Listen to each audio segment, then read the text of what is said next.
Tesla's alternating current. Cracker Jacks, that tasty treat. Pabst beer. You know it today as Pabst Blue Ribbon. The very first zipper was unveiled at that World's Fair. The first movable sidewalk.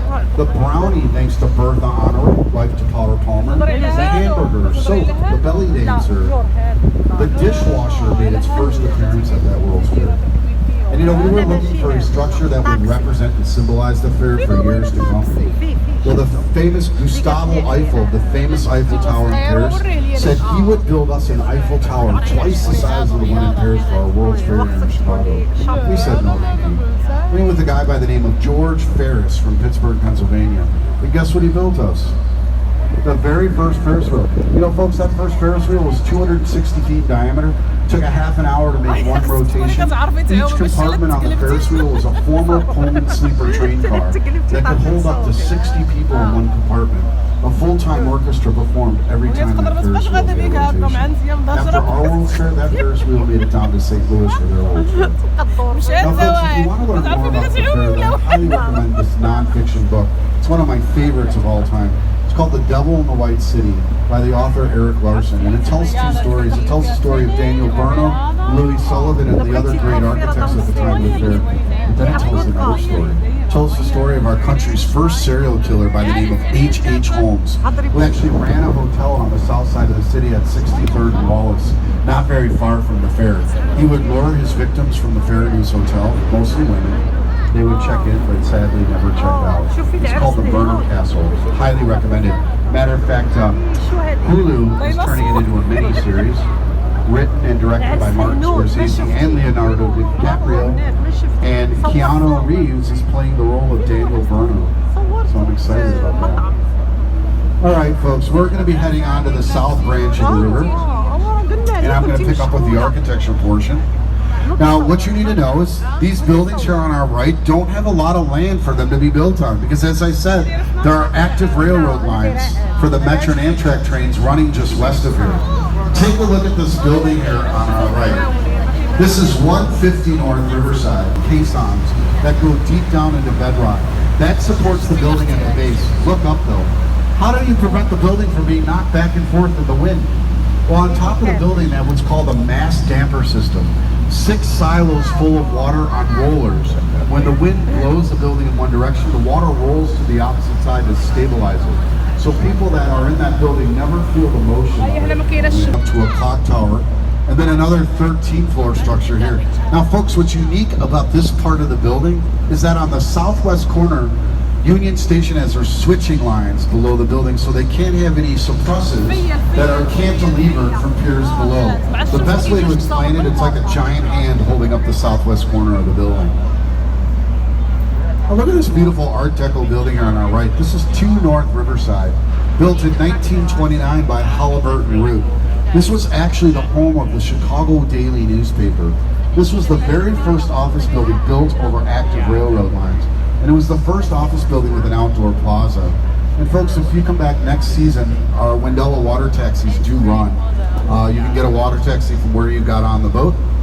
Come here, get off the water taxi, restaurants and boutique hotels. And North America's first Guinness brewery will be located in the West Loop. We're excited about that. If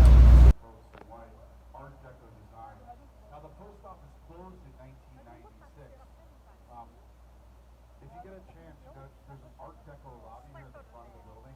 Does anyone remember the Dark Knight, the Batman movie? Remember the Joker bake house at the beginning? Well, it took place in the lobby at the front of the building. Well, as I said, it closed in 1996. 1971 started right there. You know what it is today? It's our fire academy. It's where they train our firemen and women. I'd say they put it to good use. There's also a museum there as well. Now folks, if you look directly in front of us on the right, you'll see a building with 2 smokestacks. At one time, that was a power generator for Union Station train station. It provided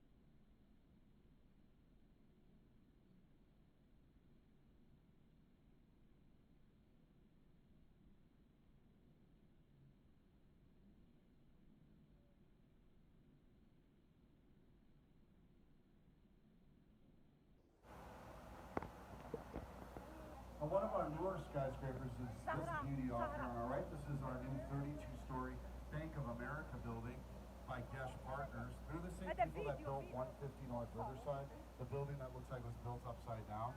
Similar challenge, not a lot of land to work with. My friends from Chicago might remember what used to be there was a 5-story General Growth office building. Not a very attractive building. If you're a fan of the chef Jose Andres, his new restaurant, Bizarre Meat, highly recommended, very good, right there. And again, a nice little pocket park, bars and restaurants, it's a great place to hang out. Now notice this curved glass building here on our right. You see the reflection of the buildings in its windows. That's 333 West Wacker Drive, the new Bean building. It was built in 1983 by Cone Pedersen and Fox. The back side of the building is straight to reflect the straight grid of our city streets. The front of the building is curved to represent the curve in the river. That's another example of contextualism where the architecture reflects its natural surroundings.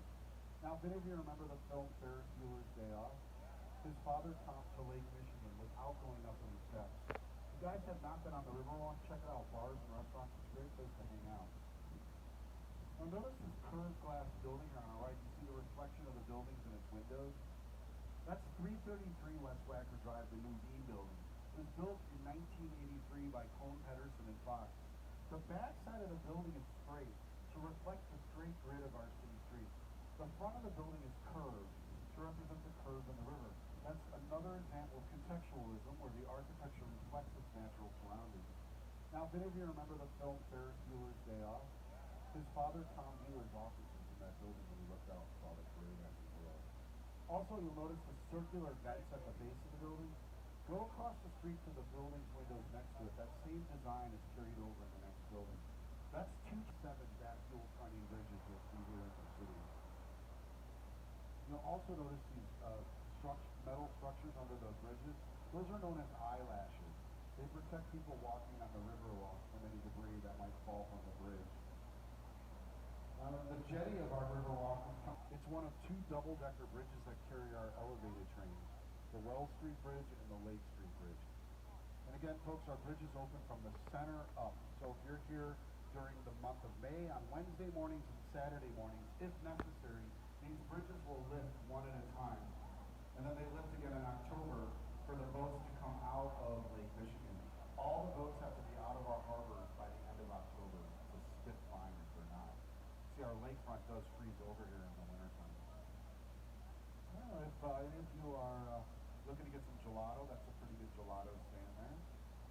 And those cycle boats are very popular with bachelor or bachelorette parties. Now, we're coming to the theater of our river walk here on our right. See these steps here? Lots of people out on the steps today. It's such a beautiful day here. This was also the site of the worst Great Lakes maritime disaster in history. Folks, this was the site of the SS Eastland disaster. On July 24th, 1915, Western Electric chartered the boat Eastland to take their employees to Michigan City for a picnic. The boat was docked right there. It happened to be raining that day. People went down below to the cabin to get out of the rain. They went to one side to wave goodbye to people on the shoreline. The boat was top-heavy, capsized, killing 860 people. Mostly women and children. They actually had to use the Reed Murdoch Center as a temporary board. Yeah, pretty terrible. See this glass building here, folks? That's 111 West Wacker Drive by Tang & Associates. That we call postmodern architecture. If you look up on top, you'll see a Greek pediment structure and Roman arches over the doorway. So the architect is blending modern elements of architecture with more classical elements. I often say it's fortunate or unfortunate, depending on your taste, that it sits next to 55 West Wacker. That's brutalist architecture. If you look down from above on that building, it looks like a giant hashtag. There's also a Genie Bank. We're proud to use the river as the Genie Bank. We're proud to use the river as the are coming out of it right now. Every time the gates open up on the riverside,